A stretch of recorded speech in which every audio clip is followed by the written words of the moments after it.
दोस्तों, इस वीडियो में बात करूंगा आपसे जूनियर स्टैटिस्टिकल ऑफिसर यानी कि कनिष्ठ सांख्यिकी अधिकारी के बारे में। तो इस जेएसओ जिसको हम बोलते हैं, जेएसओ की पूरी जॉब प्रोफाइल समझेंगे, सैलरी स्ट्रक्चर भी देखेंगे थोड़ा सा, लेकिन जो मेन बात होगी सिलेक्शन कैसे होता है इस पोस्ट पे, उसको भी समझेंगे। जैसा कि आप लोग जानते हैं कि भैया ये जो पोस्ट है ग्रुप बी की पोस्ट है, नॉन गेस्टेड पोस्ट है। एसएससी जितनी भी पोस्ट के लिए हायरिंग करती है, जितनी भी, वो सारी ही ग्रुप बी की पोस्ट हैं और सारी ही नॉन गेस्टेड हैं, सिर्फ एक पोस्ट को छोड़ के, असिस्टेंट ऑडिट ऑफिसर को, ठीक, जिसकी वैकेंसी अभी 2-3 सालों से नहीं आ रही है। सारी जो है ग्रुप बी है, ये भी एक ग्रुप बी की पोस्ट है, नॉन गेस्टेड। ठीक।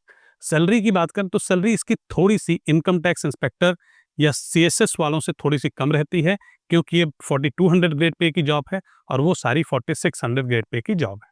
ठीक। बात करते हैं, जरा चलते हैं, जरा स्ट्रक्चर वाइज इसको समझते हैं। तो सबसे पहले जॉब प्रोफाइल में अगर मैं बात करूं तो आपका काम रहेगा, जब आप जेएसओ बन जाएंगे, डेटा कलेक्शन का काम रहेगा। और वो जो डेटा आप कलेक्ट करके लाएंगे, फिर उसी आपका ही एक डिपार्टमेंट उस पर प्रोसेसिंग करेगा। डेटा कलेक्शन में आपको डोर टू डोर जाके डेटा को कलेक्ट करना पड़ता है। ठीक। सैंपल्स आपको इकट्ठा कर, सारा डेटा आप कलेक्ट करते हैं और फिर ये जो डेटा आप कलेक्ट करते हैं, ये फिर आप एक, आपके यहाँ डिपार्टमेंट होता है नॉन एफओडी, नॉन फील्ड वाला डिपार्टमेंट, उसको भेजते हैं। वो उस पर ढेर सारे स्टैटिस्टिकल फॉर्मूले लगाता है। आप ही जैसे लोग होते हैं, आप में ही से लोग उसमें भी जाएंगे। ठीक है। तो फॉर्मूले लगाता है, सारा डेटा को प्रोसेस करता है, रेडी करता है, रिपोर्ट वगैरह बनाता है, जो आप अपनी मिनिस्ट्री को भेजते हैं। फिर आगे ये जो रिपोर्ट्स हैं भारत सरकार को भेजी जाती हैं और भारत सरकार इन्हीं रिपोर्ट्स पे आगे ढेर सारी अपनी स्कीम्स, अपने प्लान्स बनाती है। क्यों? क्योंकि इन्हीं डेटा के ही डेटा रहेगा, तभी आपको पता है कि वाकई क्या है स्थिति। तो ये जो जॉब है बहुत इंपॉर्टेंट हो जाती है। अगर इसके इंपॉर्टेंस की बात करेंगे तो मतलब एसएससी की सबसे इंपॉर्टेंट जॉब में से एक आप कह सकते हैं। क्यों? क्योंकि सीधे उन प्लान्स, उन स्कीम से जुड़ी हुई है जो कि सरकार लेके आती है। ठीक। अब ये थोड़ा सा जॉब प्रोफाइल था। डोर टू डोर जाके डेटा कलेक्ट करना, उसी डेटा को प्रोसेस करना है, उसको फिर स्ट्रक्चर वाइज रेडी करना है और फिर उसको भेजना है आगे। ठीक। अब बात करते हैं आगे, इनकी जो वैकेंसीज पीछे देखी गई हैं, जनरली 200 से 300 वैकेंसी हर साल आती है। कभी थोड़ी और ज़्यादा आ जाती है, कभी थोड़ी और कम, यानी कि हो सकता है 100 भी आ जाए कभी। और पिछली बार जो देखा गया 2024 में, तो उस टाइम जो वैकेंसी रही वो रही थी 700 प्लस। ठीक। इस बार 250 के अराउंड है वैकेंसीज। अब फिजिकल स्टैंडर्ड्स की अगर हम बात करते हैं कि भैया क्या चाहिए, तो चाहे किसी की हाइट कुछ भी हो, छोटा हो, लंबा हो, आँख पे चश्मा लगा हो, नहीं लगा हो, या कोई भी ऐसी कंडीशंस, मतलब उससे कोई मतलब नहीं है, आप इस जॉब के लिए एलिजिबल होते हैं। ठीक। अब आते हैं सैलरी और अदर बेनिफिट्स पे। तो सैलरी की बात करें, जो आपको इन हैंड सैलरी आएगी, आपके हाथ में सैलरी आएगी, वो 65,000 के अराउंड आती है इस जॉब में। और और इस जॉब की जो खास बात है वो ये है कि इसमें आपको फील्ड पे जाना पड़ता है। उस टाइम आपको बढ़िया अलाउंसेस मिलते हैं। कौन कौन से अलाउंसेस? 3 अलाउंस मिलते हैं। एक तो आपको डेली अलाउंस, ट्रैवलिंग अलाउंस, और एक मिलता है आपको आपका जो होटल का रिम्बर्समेंट। जो ट्रैवलिंग अलाउंस होता है आपका, वो डिपेंड करता है आपने कैब ली थी या ऑटो से गए थे या आपने ट्रेन, जो भी लिया हो, उसका आपको रिम्बर्स करती है सरकार, वो फिक्स नहीं होता। डेली अलाउंस की मैक्सिमम लिमिट होती है 1000 रुपीज़। और इसके अलावा जो आपका होटल का मैक्सिमम लिमिट रहती है, दैट इज़ 930 प्लस जीएसटी। तो ये ढेर सारे अलाउंसेस आपको आपकी सैलरी के अलावा मिलते हैं। ये एक एडिशनल फैक्टर इस जॉब में है, जो आपकी सैलरी को काफ़ी, मतलब आप जो अमाउंट रिसीव करते हैं उसको काफ़ी बढ़िया बना देता है। अब चलते हैं जरा सिलेक्शन प्रोसेस पे। तो एसएससी सीजीएल का आप एग्ज़ाम देते हैं, टियर 1 देते हैं। ठीक।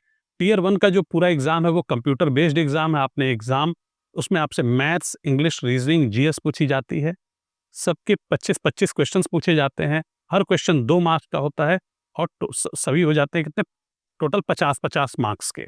तो मैथ्स, इंग्लिश, रीजनिंग, जीएस मिला के टोटल 200 मार्क्स का पेपर होता है, जिसको आपको 1 घंटे में करना होता है। और जब आप पेपर कंप्लीट कर लेते हैं, ठीक है, तो मतलब जब आपका रिजल्ट आता है तो फिर वो एक आपका नंबर आता है, उसके बाद कट ऑफ डिसाइड होती है। जो टियर 1 का एग्जाम होता है उसमें नेगेटिव मार्किंग भी होती है। जितने भी क्वेश्चंस आप गलत करते हैं, उन सभी क्वेश्चंस के लिए 0.5 मार्क्स डिडक्ट किया जाता है। ठीक। तो फिर टियर 1 की कट ऑफ आती है और वो सभी पोस्ट के लिए एक कॉमन कट ऑफ आती है। लेकिन जेएसओ के लिए एक सेपरेट कट ऑफ आती है, हायर कट ऑफ। वो आपको हायर कट ऑफ क्लियर करना होता है, तभी आप जेएसओ के लिए भी साथ में एलिजिबल होते हैं। अगर आप जेएसओ के लिए एलिजिबल हैं, तो आप सभी पोस्ट के लिए तो एलिजिबल हैं ही, लेकिन अगर आप सभी पोस्ट के लिए एलिजिबल हैं, तो ज़रूरी नहीं कि जेएसओ के लिए भी एलिजिबल हों। क्यों? क्योंकि वो हायर कट ऑफ अगर आपने क्लियर किया होगा, तभी आप जेएसओ का भी पेपर दे सकते हैं, मतलब स्टैटिस्टिक्स का पेपर दे सकते हैं, जेएसओ की पोस्ट आपको मिल सकती है। अब चलते हैं टियर 2 की तरफ। टियर 2 में भी सेम वही रहता है, मैथ्स, रीजनिंग, इंग्लिश और जीएस। यहाँ पे जो आपका पेपर है वो 2 सेक्शंस में डिवाइडेड है। मैथ्स और रीजनिंग जो आपका वो एक सेक्शन है, इंग्लिश और जीएस दूसरा सेक्शन। मैथ्स के 30 क्वेश्चन, रीजनिंग के 30 क्वेश्चंस और मार्क्स अब 90-90, ठीक? मतलब अब हर एक क्वेश्चन 3 मार्क्स का है, ठीक? सेम रीजनिंग और सेम इंग्लिश और जीएस के साथ है। इंग्लिश में 45 क्वेश्चंस 3 मार्क्स के 135 और जो जीएस है आपका उसके 25 क्वेश्चन 3 मार्क्स के, उसका है 75, ठीक? तो इस तरह रहता है, टोटल 390 मार्क्स का ये रहता है आपका पूरा पेपर और ये आप देते हैं। फिर इसके अगले दिन ये जो मैथ्स इंग्लिश वाला हो गया पेपर, साथ में कंप्यूटर का भी एक क्वालिफाइंग पेपर आपका रहता है जिसमें 20 क्वेश्चंस आते हैं 60 मार्क्स के। इसकी कोई कट ऑफ नहीं जाती, सिर्फ आपको क्वालिफाई करना होता है। इसके साथ-साथ एक टेस्ट भी होता है जिसमें आपकी टाइपिंग स्पीड का टेस्ट लिया जाता है, उसको भी आपको क्वालिफाई करना होता है। ये सब तो आपको देना ही है, साथ में आपको अगले दिन एक स्टैटिस्टिक्स का भी पेपर 200 नंबर का होता है। ये वही लोग देते हैं जो जिन्होंने टियर 1 में वो हायर कट ऑफ क्लियर की थी, वही स्टैटिस्टिक्स का पेपर देंगे। या मान लीजिए आपने हायर कट ऑफ क्लियर कर लिया, आपका मन नहीं है देने का, आप जेएसओ के लिए एलिजिबल हो, नहीं दे रहे पेपर, मत दो। कौन-सा? स्टैटिस्टिक्स का। तो चाहो तो दो, चाहो तो ना दो, वो आपकी मर्जी, ठीक? इवन अगर आप स्टैटिस्टिक्स का पेपर नहीं दोगे, तो भी आप बाकी पोस्ट के एलिजिबल हो। अगर स्टैटिस्टिक्स में आपके 0 नंबर भी आ जाएँ, तब भी आप बाकी पोस्ट के लिए एलिजिबल हो। तो ये चीज़ तो एकदम क्लियर, ठीक? अब स्टैटिस्टिक्स का पेपर 200 नंबर का होता है, 2 घंटे का ये पेपर होता है, 100 क्वेश्चंस आपसे पूछे जाते हैं इसमें, हर क्वेश्चन 2 मार्क्स का, ठीक?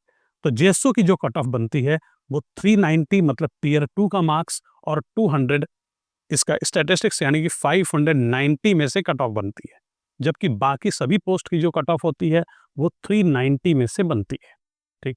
ये बात क्लियर? अगर आपका टियर 1 में जेएसओ का कट ऑफ क्लियर हो रहा है तो बिल्कुल आप एलिजिबल हैं जेएसओ के लिए, लेकिन साथ में कुछ एडिशनल एलिजिबिलिटीज़ भी हैं, ये भी आपके पास होनी चाहिए। क्या है वो एलिजिबिलिटीज़? तो भैया या तो आपने 12th मैथ्स से की हो और मैथ्स में आपके जो मार्क्स हो वो 60% या उससे ज़्यादा 12th में, तो आप एलिजिबल हैं, आप एकदम जेएसओ बन सकते हैं। लेकिन अगर आपके 12th में 60% से कम है तो फिर नेक्स्ट क्राइटेरिया देखिए क्या है। नेक्स्ट क्राइटेरिया ये है कि आपने ग्रेजुएशन में किसी भी ईयर में या किसी भी सेमेस्टर में स्टैटिस्टिक्स नाम का एक सब्जेक्ट पढ़ा। अगर आपने ग्रेजुएशन में स्टैटिस्टिक्स पढ़ा है तो भी आप एलिजिबल हैं जेएसओ के लिए। फिर आप जो टियर 2 में एडिशनल पेपर होता है स्टैटिस्टिक्स का वो दे सकते हैं। तो ये 2 में से कोई एक कंडीशन आप पूरी कर रहे हो, सभी आप जेएसओ के लिए एलिजिबल होंगे। अब बात करते हैं जरा पोस्टिंग की। पोस्टिंग आपकी इंडिया में कहीं भी हो सकती है, through out India, Delhi, Mumbai, Hyderabad, Chennai, Pune, ये वो मतलब कलकत्ता, हर जगह हो सकती है। और ख़ास बात ये है कि ये जॉब जो है ट्रांसफरेबल है। कुछ लोग ये गलत एकदम आपको वीडियो में बताया उन्होंने कि ये जॉब नॉन ट्रांसफरेबल है, ये जॉब ट्रांसफरेबल है। आप कहीं भी हैं तो अपने होम स्टेट में आ सकते हैं। और ख़ास बात इसकी एक और ख़ास बात, बहुत ज़्यादा चांस है कि आप अपने होम स्टेट में अगर आ गए हैं तो होम डिस्ट्रिक्ट में जहाँ आपका घर है वहाँ पे भी आपकी पोस्टिंग हो सकती है। क्यों? क्योंकि इसका या तो रीजनल आरओ होता है या तो सब रीजनल ऑफिस एसआरओ आपका हो सकता है। होम डिस्ट्रिक्ट जो हो वो एसआरओ हो। फॉर एग्जांपल मैं एक छोटा-सा एग्जांपल लूँ, जैसे यूपी की बात करें तो आप देखेंगे मेरठ में भी इसका ऑफिस आपको मिलेगा, आगरा में भी मिलेगा, कानपुर, लखनऊ, प्रयागराज, बनारस, गोरखपुर और बहुत सारी जगह, इवन छोटे डिस्ट्रिक्ट्स आजमगढ़ जैसे जिलों में भी इसका ऑफिस है, तो आपकी पोस्टिंग वहाँ भी हो सकती है।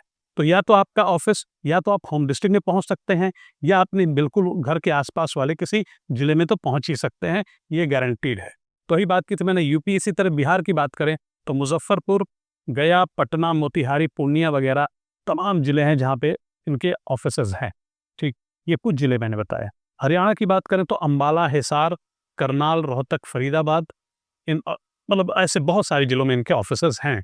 इसी प्रकार राजस्थान में आप देख सकते हैं जयपुर, कोटा, अलवर, उदयपुर, अजमेर, जोधपुर। आप चाहेंगे, आप पूरी लिस्ट चाहते हैं कहाँ-कहाँ इनके ऑफिसेज़ हैं, तो कमेंट करिएगा मैं आपको, या फिर मैं टेलीग्राम चैनल पे डाल दूँगा अपने फुल स्कोर पे, वहाँ से आप ले लीजिएगा। तो ये वो सारी डिटेल है जो आपको पता होना चाहिए जेएसओ बनना चाहते हैं तो। अब जेएसओ के लिए स्टैटिस्टिक्स पढ़नी कहाँ से है, तो उसके लिए मैं आपको बता दूँ कि हमें अभी पिछले साल जो हमारा रिज़ल्ट रहा है, ऑल इंडिया रैंक 3, 7 और तमाम रैंक्स आप देखेंगे, हमने मतलब सैकड़ों की संख्या में जेएसओ ने सिलेक्शंस दिए। तो स्टैटिस्टिक्स अगर आपको पढ़नी है तो full score is the best platform. Download करिए फुल स्कोर ऐप और अपनी तैयारी को स्टैटिस्टिक्स के स्पेशली एक नई दिशा दीजिए, अपना सिलेक्शन एकदम का करिए।